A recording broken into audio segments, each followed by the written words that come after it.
اللهم صل على محمد وعلى آل محمد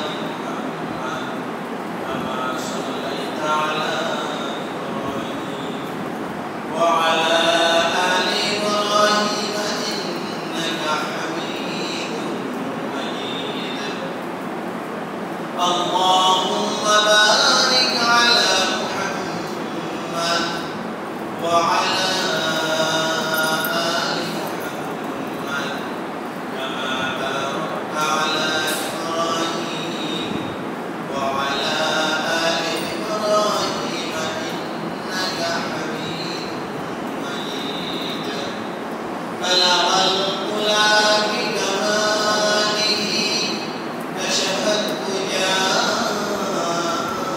بجماله حسنت جميع خصاله صلوا عليه وآله ڈرتے نہیں دنیا میں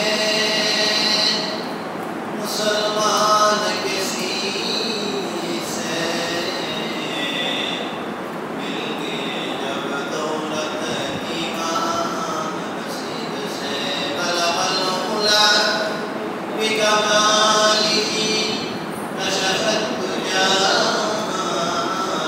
بجمالہ حسنت جميع خصاله صلوا علیہ وآلہ کسی کا ہم کو نہ محتاج کر زمانہ میں کسی کا ہم کو نہ محتاج کر زمانہ میں تمہیں ہے کون سے یا رب تیرے خزانہ میں بلغ العلا بکمالہ کشف الدجى بجمالہ حسنت جميع خصاله صلوا علیہ وآلہ کرو درج تجھے نہیں হয় চাইব শুধু তোমার দ্বারে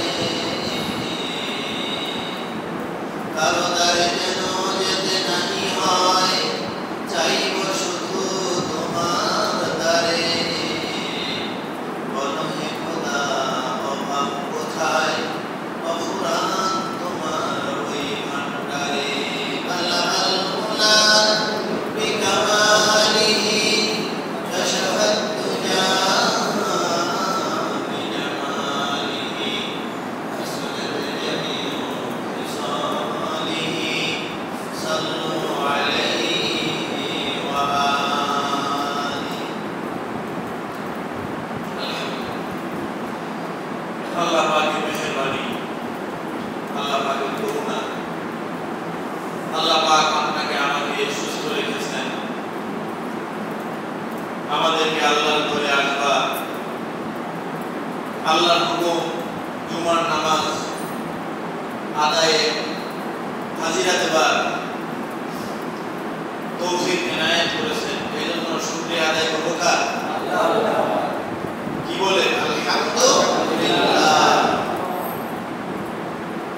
সকল প্রশংসা আলহামদুলিল্লাহ সকল প্রশংসা প্রশংসা বলতে যা কিছু আছে প্রশংসা কাকে বলে কি বলে প্রশংসা সকল কাকে বলে কওলুল খায়র আলা নি'মা অবদান পেয়ে যার পক্ষ থেকে পেলাম তার ভালো বলা এটার নাম হলো কি প্রশংসা সকল অবদান পেয়ে তার খারাপ বলা এটা কি বিমত হারামি নিমক মানে হলো নুন, আর হারাম মানে নুনকে হারাম করে ফেলছেন, অর্থাৎ নুন খায়া গুণ না গায়া যদি তার বিরুদ্ধে কথা বলে তাকে আমরা বাংলা ভাষায় কি বলি? নিমক হারাম বা নিমক হারাম। তো আল্লাহ তাআলার অগণিত নিয়ামতের মধ্যে আমরা ডুবে আছি না নাই? কিন্তু আল্লাহর গুণগান কি আমরা করি?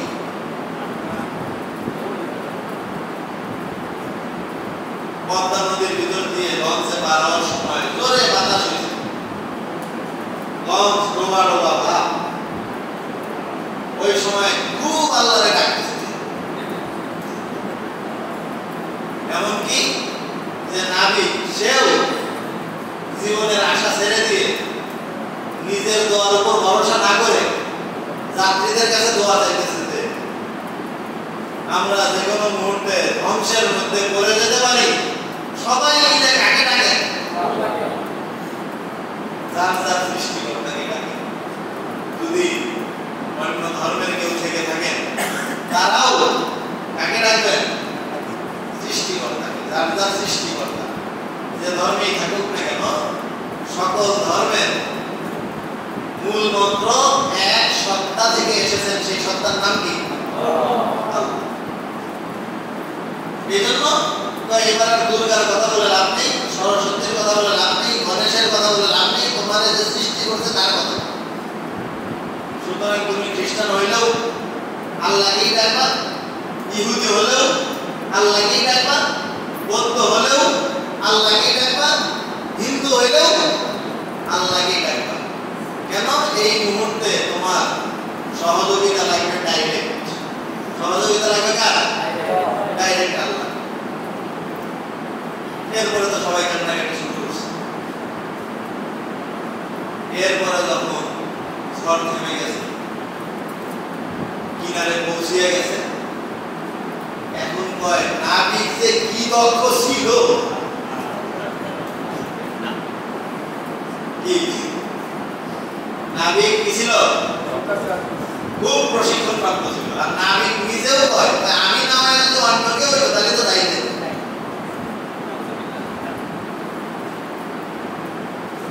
ওই একটু ডাইনে বামে ঘুরাইছে ঘুরাইছে, দেখেন না যে এমন জায়গা দিয়ে আপনাদেরকে নিয়ে আসছি যার কারণে বাঁচছেন। যদি মাঝখান দিয়ে আসতাম তাহলে কিন্তু গেছিলেন। তাহলে প্রশংসা কার হচ্ছে? এখন বাঁচাইলো কে? ধরে বলেন না, বাঁচাইছে কে? আর এই বাঁচানোর সিস্টেমও চায় নিছে কার কাছ থেকে? আল্লাহর কাছ থেকেই চায় নিছে। চোখের পানি ফেলায় আল্লাহর কাছে কেনতে কেটে বাঁচানোর সিস্টেম আল্লাহ তাআলার কাছ থেকে চায় নেওয়ার পরে কিনারে পৌঁছার পরে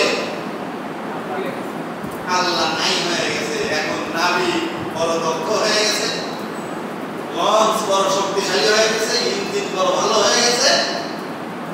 এই জাতীয় যত রকমের কথা সব আলহামদুলিল্লাহ শব্দের পরিপন্থী। কিসের পরিপন্থী?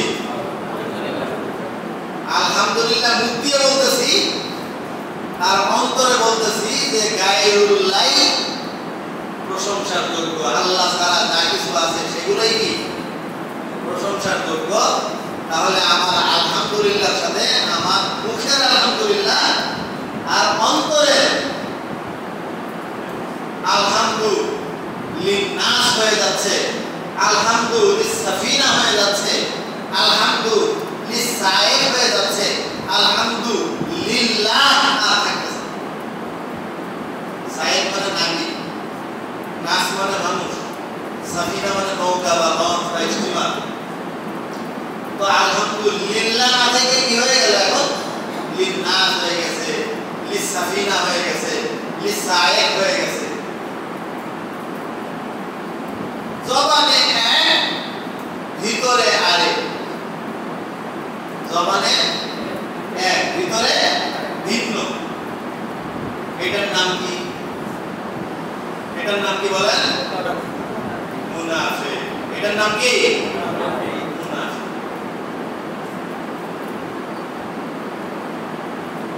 আল্লাহ তাআলা পরিষ্কার বলে দিয়েছেন মুনাফিকের মূল মন্ত্রটা কি ফাইদা জাআকাল মুনাফিকুন আমার নবী আপনারে আমি মুনাফিকের পরিচয় তুলে ধরতেছি ইদা জাআকাল মুনাফিকুন এটা কোন সূরার আয়াত কোরআনে একটা সূরাই আছে যে সূরার নাম হলো মুনাফিক সূরার নাম কি সূরা মুনাফিকের সূরা অর্থাৎ ওই সূরার মধ্যে মুনাফিক সম্পর্কে সব বিবরণ আল্লাহ তাআলা ফাঁসু ফাঁসু বলে দিয়েছেন সূরাতুল মুনাফিকিন মুনাফিকদের সূরা সেখানে আল্লাহ তাআলা বলতেছেন ইদা জাআকাল মুনাফিকুন আমার হাবিব আমার নবী আপনার নিকটে যখন মুনাফিকরা আসে তখন তারা বলে ইন্নাকা লারাসূলুল্লাহ নিশ্চয়ই আপনি অবশ্যই আল্লাহর রাসূল কাকে বলে রাসূলকে কে বলে মুনাফিক কি বলে নিশ্চয় আগে নিশ্চয় বলে কারণ ওরা যে মানুষ বিশ্বাস করে না তার কথা জীবনে মিথ্যা হয় না তার কথা বলার সময় কি কসম খাওয়া লাগে ও তো এমনি সারা জীবন সত্য কথা বলে ওকে সবাই এমনিতেই বিশ্বাস করে এজন্য ওর কিন্তু কসম খাওয়া প্রয়োজন হয় না ওর কিন্তু তাকিদ দিয়ে কথা বলার প্রয়োজন হয় না ও নর্মাল কথা বললেই সেটা মানুষ মনে করবে যে এটা সত্য কিন্তু ও তো মুনাফিক ইদা হাদাসা কাযাবা যখন কথা বলে তো মিথ্যা বলে ওয়াইদা ওয়া'আদা আখলাফা যখন সে ওয়াদা করে তো খিলাফ করে ওয়াইদা তুমিনা খানা যখন তার কাছে আমানত রাখা হয় খেয়ানত করে তো ওর কথা তো মানুষ বিশ্বাস করে না এইজন্য রাসূলের নিকটে এসে তাকিদ দিয়ে বলতেছে ইদা জাআকাল মুনাফিকুনা ক্বালু ইন্নাকা লারাসূলুল্লাহ মুক্তাদার মধ্যেও থাকি খবরের মধ্যেও থাকি মুক্তাদার মধ্যে বলছে ইন্না আর খবরের মধ্যে বলছে লা ইন্না শব্দের অর্থ হলো নিশ্চয় আর লা শব্দের অর্থ হলো অবশ্যই নিশ্চয় আপনি অবশ্যই রাসূল আল্লাহ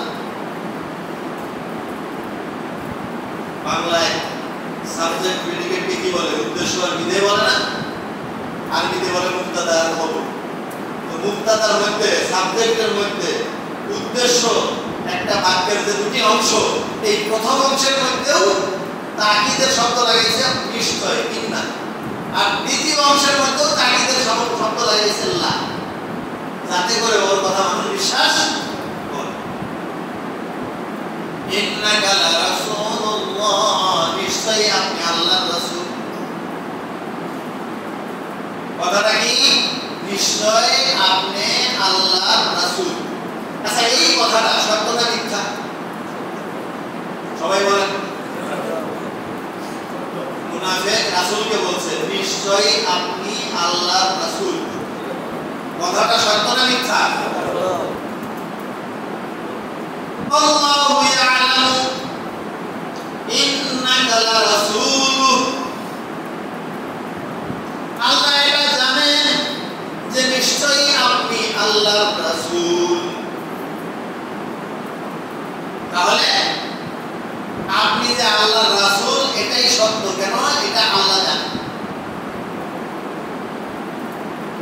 তাহলে যেটা আল্লাহ জানেন যেটা ট্রুথ ইনফরমেশন সত্য তথ্য সেই কথাটাই যখন মুনাফিক বলে তখন এই মুনাফিকের উক্তি সম্পর্কে আল্লাহ তাআলা ইনফরমেশন কি আল্লাহ তাআলা বলতেছেন ইন্নাল মুনাফিকিনা আল্লাহু ইয়াশহাদু আল্লাহ তাআলা সাক্ষী দিতেছেন যে ইন্নাল মুনাফিকিনা লাকাযিবুন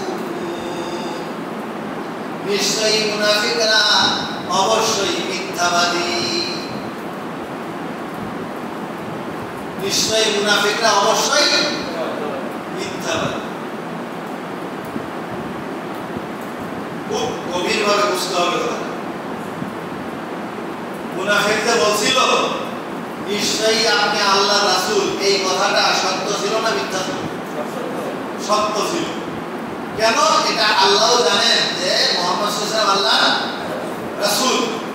কিন্তু এই একই সত্য কথাটা যখন মুনাফিক বলে তখন মুনাফিকের কথাটা মিথ্যা হয়ে যায়। এই কথাও সাক্ষী দিয়ে বলতেছেন কে? আল্লাহ। তাহলে সত্য কথা মুনাফিকের নিকটে মিথ্যা হয়ে যায় কেন?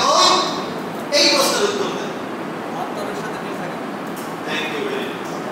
সঠিক উত্তর হয়েছে। কেননা মুনাফিক মুখে বলতেছে যে নিশ্চয়ই আপনি অবশ্যই আল্লাহর রাসূল, কিন্তু তার অন্তরে বলতেছে কখনোই আপনি আল্লাহর রাসূল নন।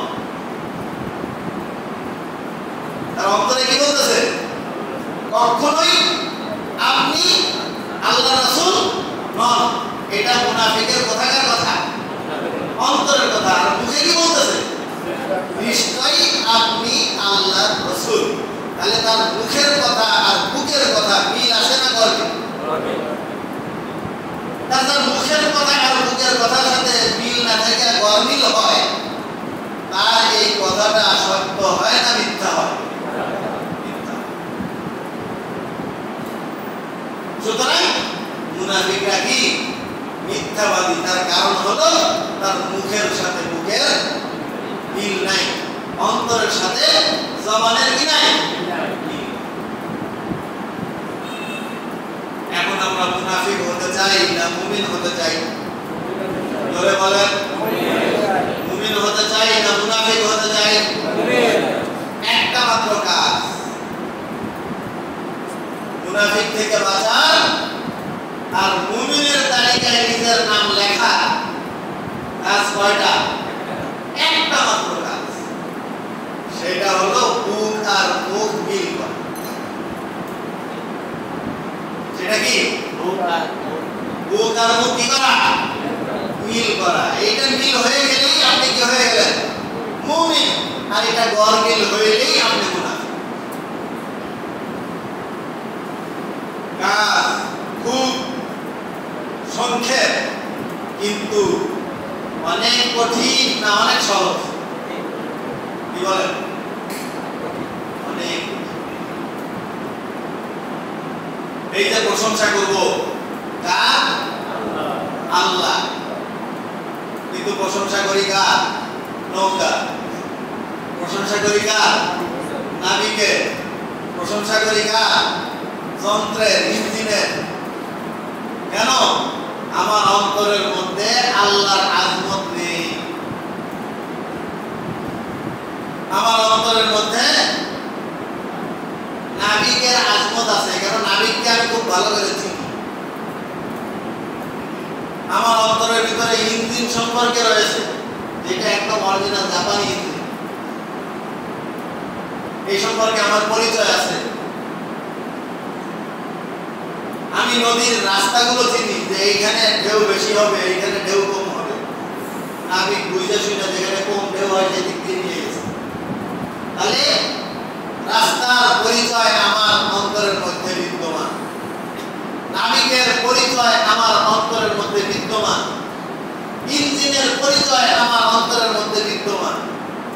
এই জন্য আমার অন্তরের ভিতরে নাবিকের আজমত বা বরত্ব, ইঞ্জিনের আজমত বা বরত্ব, রাস্তার আজমত বা বরত্ব বিদ্যমান থাকার কারণে আমার প্রশংসা ঘুরে ঘুরে ওই মাখলুকের দিকে যায়, আল্লাহর দিকে যায় না। আমি যদি জানতাম আল্লাহর আজমত সম্পর্কে, আমি যদি জানতাম আল্লাহর কুদরত সম্পর্কে, আমি যদি জানতাম আল্লাহর করিশ্মা সম্পর্কে, তাহলে আমি সকল ক্ষেত্রে নাবিকের কৃতিত্ব না দেখে ওই নাবিকের চোখ থেকে নিয়ে পা পর্যন্ত, মাথা থেকে নিয়ে পা পর্যন্ত যেই আল্লাহ তাআলা তার কুদরত দিয়ে পরিচালনা করতেছেন, আমি সেদিকে কি বলেন? নাবিক যে চোখ দিয়ে দেখতেছে, এই চোখের ভিতরে দেখার শক্তি কে দিয়েছেন? ধরে বলেন কে দিয়েছেন? নাবিক যে ব্রেনটা খেলাইতেছে, এই ব্রেনের ভিতরে রক্ত চলাচল কার হুকুমে হইতেছে? নাবিক যে তার হাত চালাইতেছে, এই হাতের শক্তি কে দিয়েছে?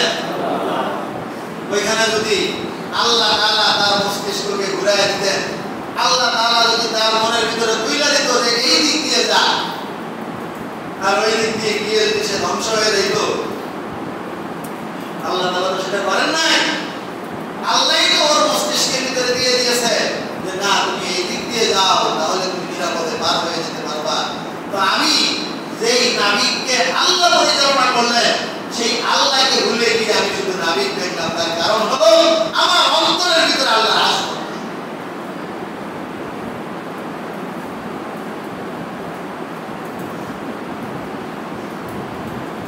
কি বলেন, ঠিক ঠিক না? তো নদীর ঢেউ পরিচালনা কে করেন? ধরে বলেন, কে করেন? বাতাস পরিচালনা কে করেন? মেঘমালা পরিচালনা কে করেন? প্রকৃতির ভিতরে বাতাস কখনো আস্তে হয়, কখনো জোরে হয়, কখনো উত্তরের দিকে যায়, কখনো দক্ষিণের দিকে যায়, কখনো পূবের দিকে যায়, কখনো পশ্চিমের দিকে যায়, কখনো দমকা হাওয়া হয়, কখনো ঝোড়ো হাওয়া হয়। কারণ কি? কে নিয়ন্ত্রণ করেন?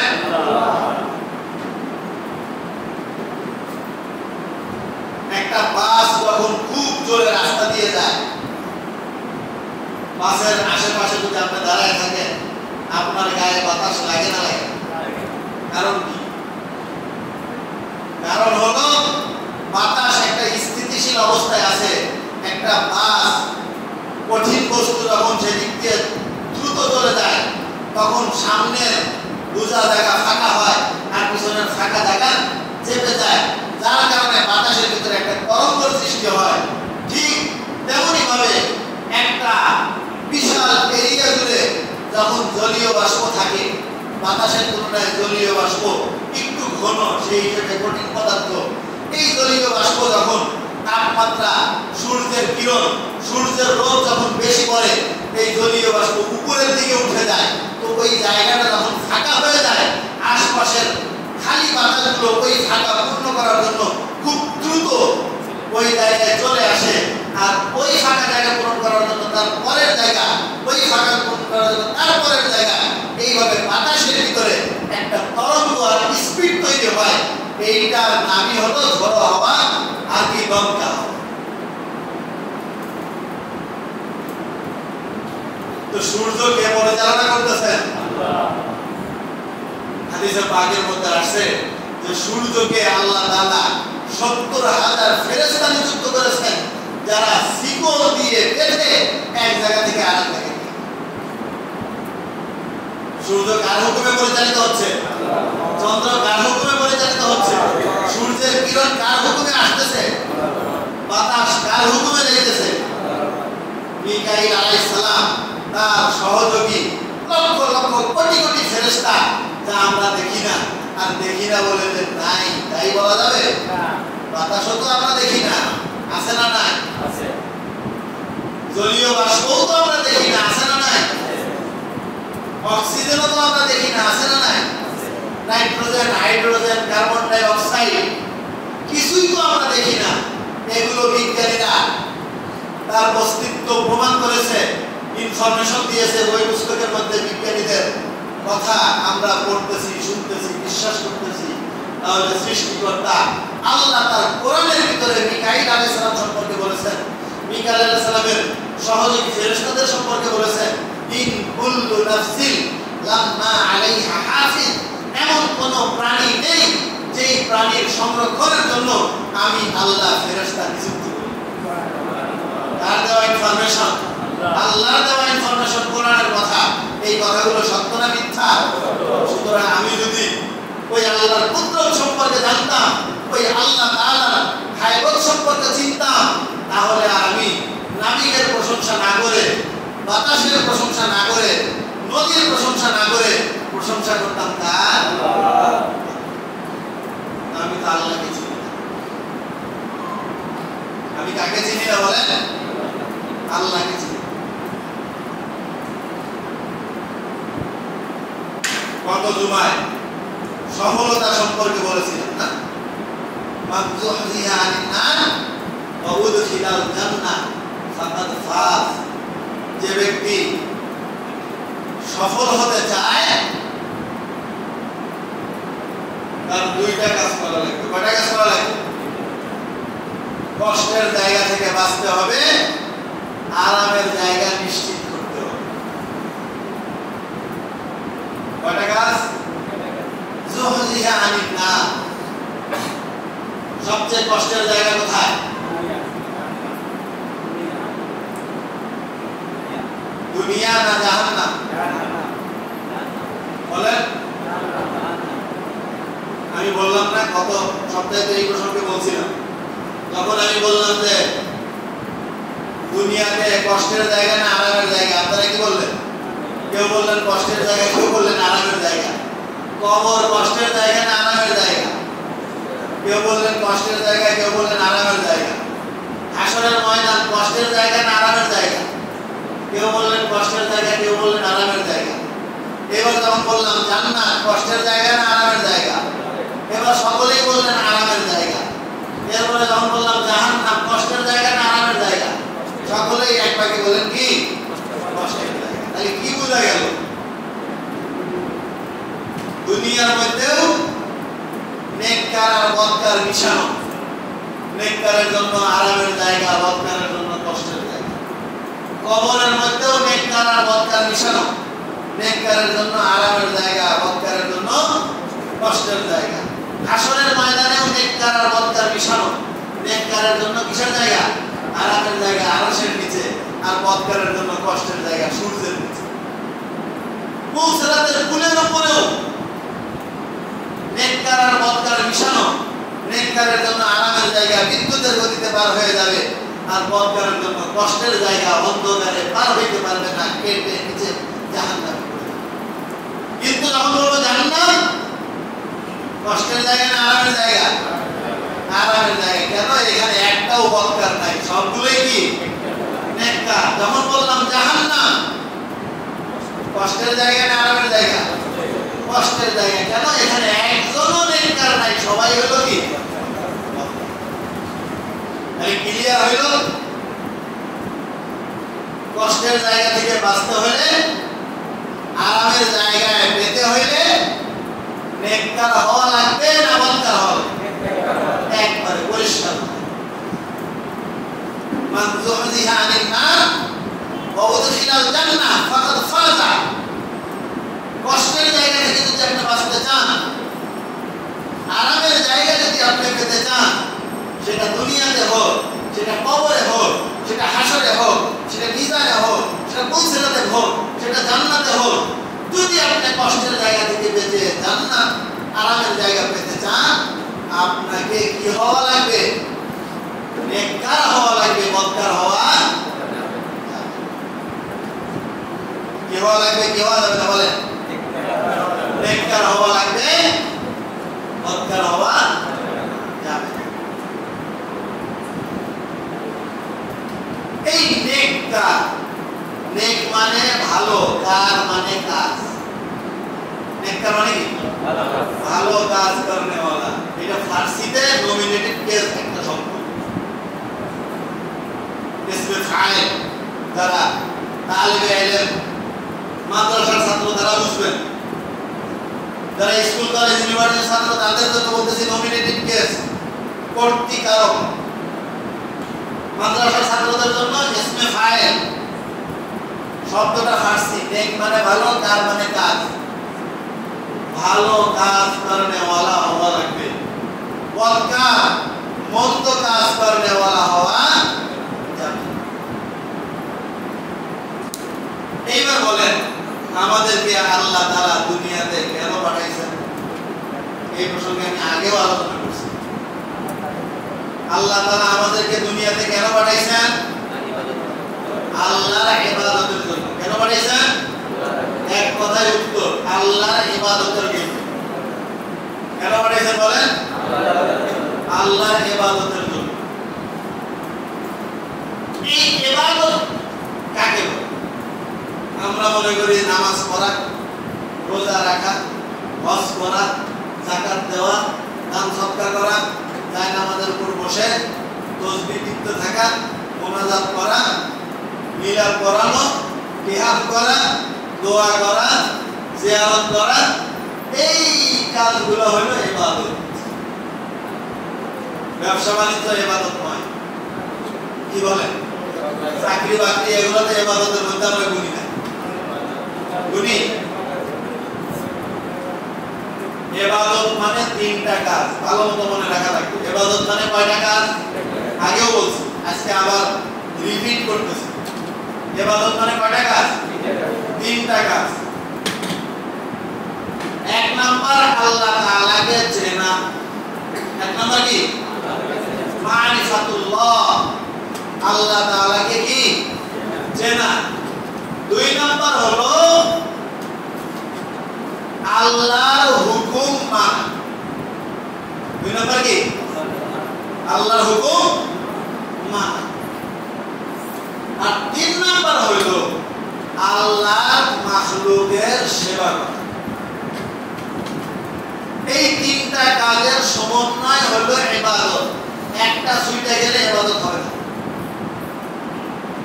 কি বলেন? ডাটা কেবলের মতো। ডাটা কেবলের যদি তিনটা তার থাকে, একটা কানেকশন নাই, দুইটার কানেকশন আছে, ডাটা পাস হবে? নেগেটিভ পজিটিভে দুইটা তার, একটা কানেকশন পাইছে আরেকটা কানেকশন পায় না, লাইট জ্বলবে, ফ্যান ঘুরবে, ফ্রিজ চলবে। ঠিক তেমনি ভাবে আল্লাহর সাথে যদি আপনি সংযোগ সৃষ্টি করতে চান, সম্পর্ক যদি বজায় রাখতে চান, আল্লাহর নিয়ামত যদি আপনি পেতে চান, আল্লাহর নিকট থেকে পুরস্কার জান্নাত যদি আপনি লাভ করতে চান, আপনি যদি জাহান্নাম থেকে বাঁচতে চান, আপনি যদি নেককার হতে চান, আল্লাহর ইবাদত করা লাগবে। আর আল্লাহর ইবাদত হলো কয় কাজের নাম? জোরে বলেন, আল্লাহর ইবাদত কয় কাজের নাম?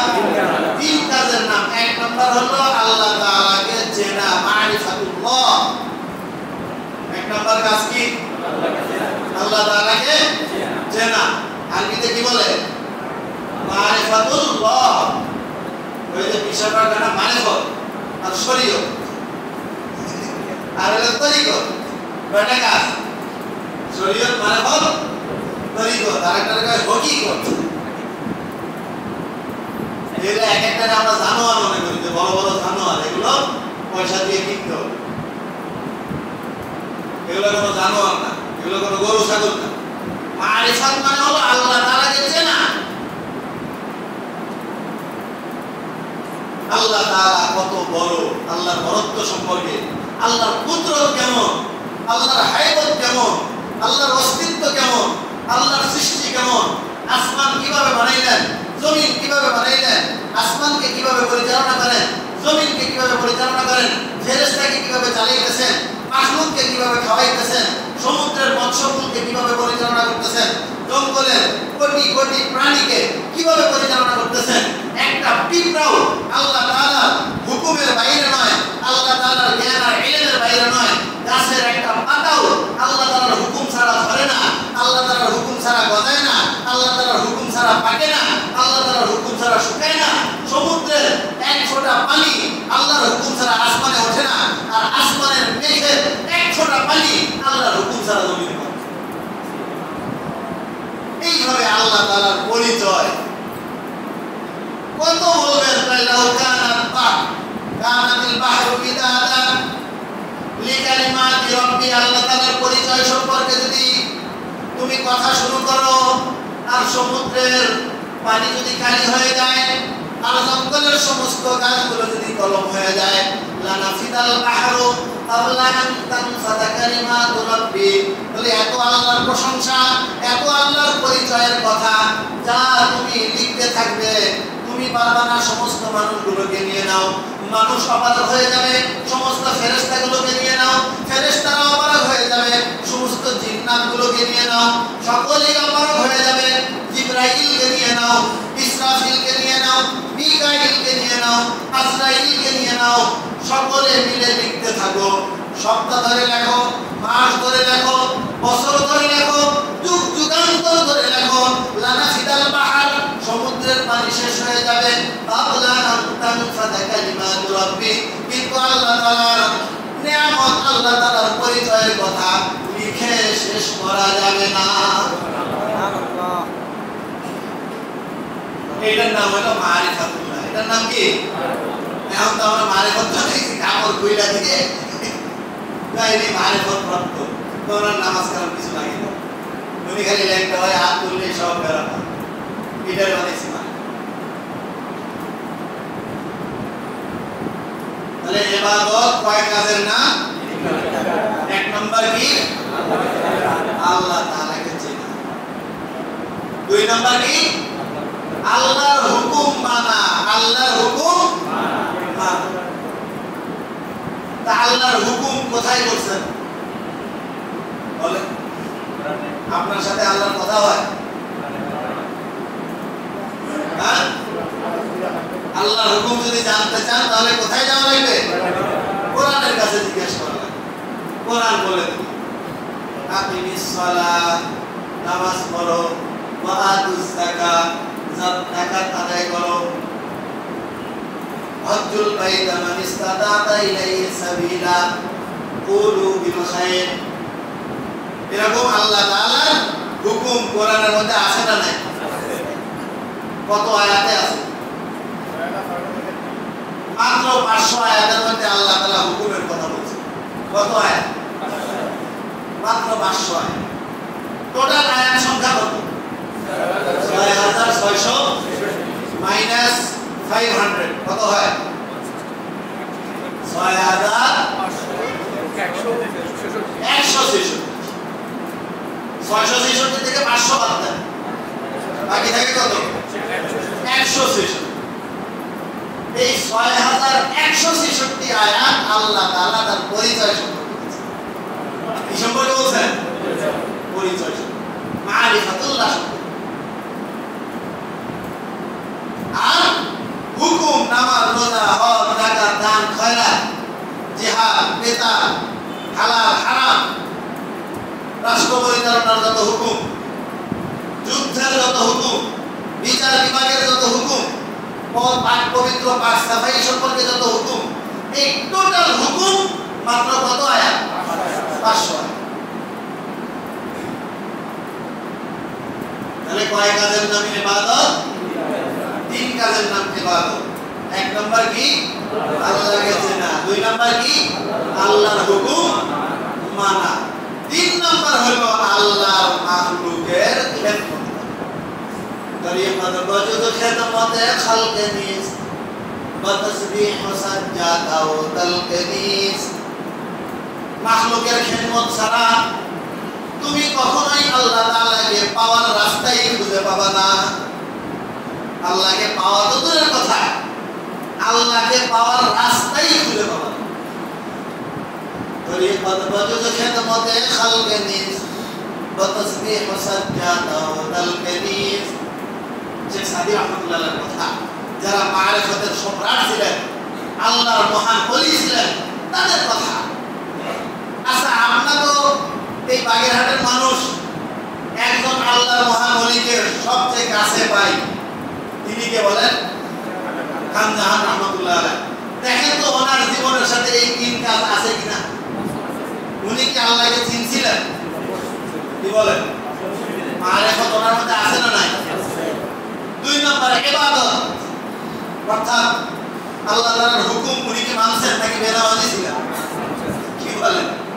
মানে কেউ বলতে পারে ভাই এখন তো আর ফকিররা কেউ নামাজ পড়ে না, তাহলে মানে খানদানও নামাজ পড়ে না, এরকম? খানদানের বদলে কি নামাজ পড়ছেন? সারা রাত তেনারা ঘুমান নাই, সারা রাত তেনারা ঘুমান। নামাজের মধ্যে ডাইরেক্ট আল্লাহ তাআলার সাথে কথা বলতেন তেনারা, আল্লাহর কাছ থেকে ফায়সালা নিয়ে কাজ করতেন। যার কারণে তাদের কথাকে, তাদের কাজকে উল্টানোর মতো ক্ষমতা পৃথিবীতে কোনো রাজার ছিল না। ঠিক না? কেন? তারা ডাইরেক্ট আল্লাহর সাথে সম্পর্ক করেছে। তাহলে ইবাদত ছিল আমাদের মধ্যে, খেদমত, সেবামূলক কাজ। পুকুর খনন করছেন কয়টা? কাদের জন্য?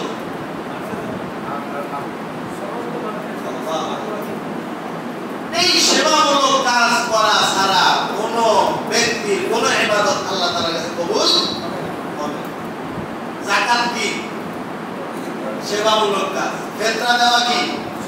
সেবামূলক কাজ। দান সদকা কি? সেবামূলক কাজ। আর একজনের আইল ফেলা কি? বইনের হক নষ্ট করা কি? বলেন সেবামূলক কাজ। কেন? সেবাই তো করতেছেন, বইনেরটা মাইরা ছেলেরে দিচ্ছেন, নিজে তো আর কবরে নিয়ে যেতে পারবেন, তাহলে একটা সেবা করলেন না? বলেন সেবামূলক কাজ। ডাকাতি করা কি? বলেন সেবামূলক কাজ। কেন? যে ডাকাতি করতেছে সে একজনটা নিয়ে আর একজনকেই তো খাওয়াচ্ছে নাকি? এবং তার কথার পিছনে যথেষ্ট যুক্তি আছে। তার বড় লোকরা গরিবের দিকে দেখে না, এই জন্য আমরা ওগো টাকা এনে গরিব দিই, আর আমরাও পেট চালাই। পৃথিবীতে প্রত্যেক কথার কোনো না কোনো যৌক্তিকতা আছে। জেনাকারী জেনা করতেছে, ওর পিছনে কি আছে? যুক্তি আছে। মিথ্যাবাদী মিথ্যা কথা বলতেছে, ওর পিছনে যুক্তি আছে। পৃথিবীর সকল কথাই কি কোনো কোনো না যুক্তির পক্ষে প্রমাণ দাঁড় করানো যাবে, কিন্তু সকল যুক্তি আল্লাহর নিকটে কি নয়? গ্যারান্টেড নয়। সুতরাং আমরা আল্লাহ তাআলার ইবাদতের জন্য দুনিয়াতে প্রেরণ করছেন, এই ইবাদত আমাদেরকে করতে হবে। কয় কাজের নাম ইবাদত? এক নাম্বার আল্লাহ তাআলাকে চেনা, দুই নাম্বার আল্লাহর হুকুম মানা, তিন নাম্বার আল্লাহর মাখলুকের সেবা করা। কিন্তু এই তিনটা কাজ রাসূলের তরিকা অনুযায়ী হতে হবে। তিনটা কাজ কার তরিকা অনুযায়ী হতে হবে? আল্লাহকে চিনতেও হবে রাসূলের তরিকায়। কাপড় ফেলায় দিয়ে আল্লাহর জন্য পাগল হইলে রাসূলের তরিকার সাথে মিলবে না, ওই মারিফত ব্র্যান্ডেড নয়। নামাজও পড়তে হবে কার তরিকায়? রাসূলের তরিকায়। ওযু ছাড়া নামাজ পড়লে হবে না। যেমন তেমন করে নামাজ পড়লাম, চিৎকার দিয়ে আমিন বললাম, পাও খারাপ করে দাঁড়াইলাম, যেমন খুশি তেমন যা ইচ্ছা তাই করলাম, সেইটা কি হবে না? তেমনই ভাবে খেদমত রাসূলের তরিকায় হতে হবে। তা না হলে ডাকাইতেরটাও খেদমত, চোরেরটাও খেদমত। ওই খেদমত আল্লাহ তাআলার কাছে কি নয়? গ্রান্টেড নয়। তিনটা কাজ ইবাদত হবে কখন? যদি রাসূলের তরিকায় হয়। আল্লাহ তাআলা আমাদের সকলকে বুঝে আমল করার তৌফিক দান করেন। ওয়া আখিরু দাওয়ানা